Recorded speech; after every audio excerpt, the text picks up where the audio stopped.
Estelle Gaming. Hello everyone, GenmaTheSamurai here, and I'm here to react to, well, something that I did not expect today. So, I already kind of know this is here, I already know what's being shown, but basically today I went over to my college to get, financial aid stuff taken care of, and as it so happened, today happened to be the day with the Nintendo Direct, and I thought that nothing major would be shown.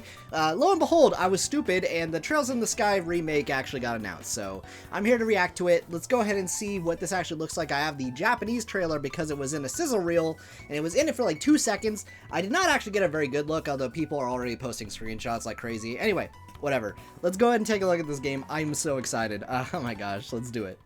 Alright, here we go, guys. Also, this is a Japanese trailer, so, I don't know what they're saying, but it's okay. Anyway, let's go ahead and do it. Oh my gosh, Joshua looks so cool. Yeah, the art style of this reminds me a lot of Trials of Mana. Man, that smile. Oh my gosh. Stell running around and everything. Yo.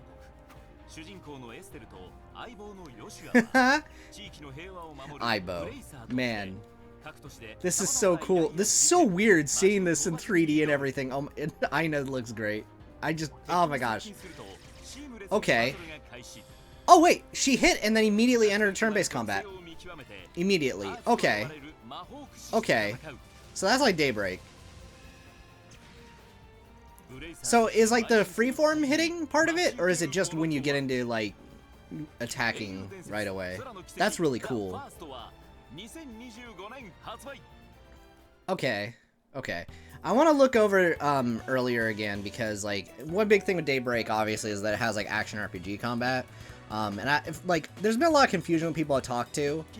I think the thing that's really interesting here is that there's like all of these, and that guy is like actively attacking with like all this other stuff. Although to be fair, that could just be it trying to get a preemptive on you.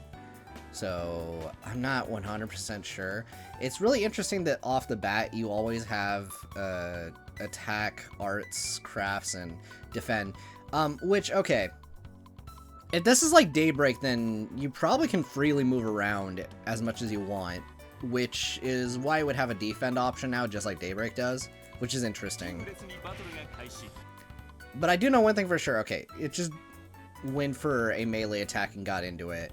So I'm wondering if this is going to be a case of it's essentially functioning the same as the normal turn-based combat, but then you can just go into the menu and just use a spell as an alternative way to get into the fight. I'm not really sure. That's interesting. Huh. Okay, but yeah, there's the arts list, which they all, again, like, it looked like you could freely move, just like in Daybreak. Which, again, that's why it would have a defend option, just like Daybreak does.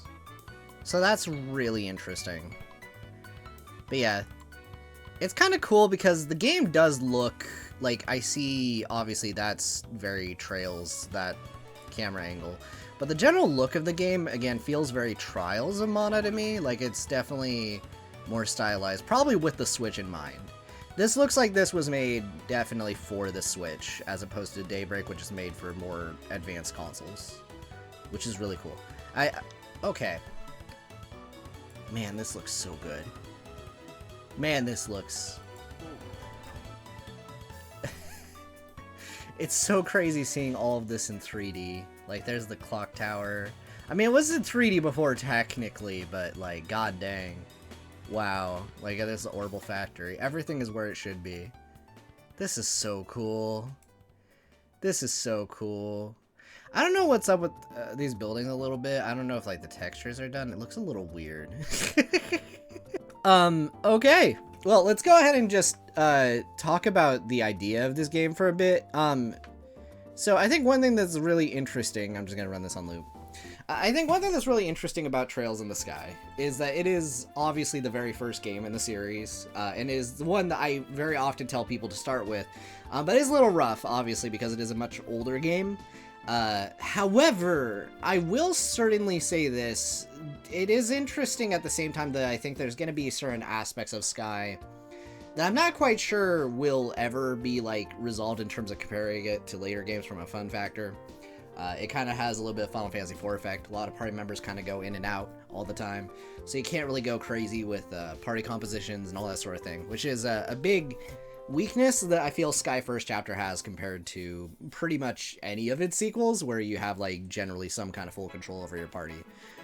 However, the story's great. I don't really have much negative to really say about the story, actually, aside from the fact that it's, like, a little bit slow, but it's one of those stories that also, in retrospect, when you come back to it, it's like, wow, this is really well put together.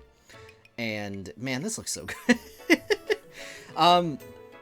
Yeah, I don't really have much else to say aside from the fact that please get this game when it drops. It looks really good. This also seems a little bit more, like, up the alley of, like, I think if someone doesn't like Daybreak as much, I wonder if they'll like this one a little bit more, in terms of, I don't know. Some of the UI kind of feels like it's a step almost between like Cold Steel and Daybreak in a weird way, which is hilarious because it's not the original game. But I'm really curious how this is gonna play, especially like that real-time stuff. But I think it's just kind of different forms of preemptive battle. Either way, this is nuts. I am excited. Hope you guys are excited too. I want to play this when it drops. It looks like it's next year, and man, it's so good. Anyway. Have a good night, everyone, or day, whichever. I've had a long day. I'll see you guys later, and yeah, see you in future Daybreak streams and other stuff. Have a good one, guys. Bye.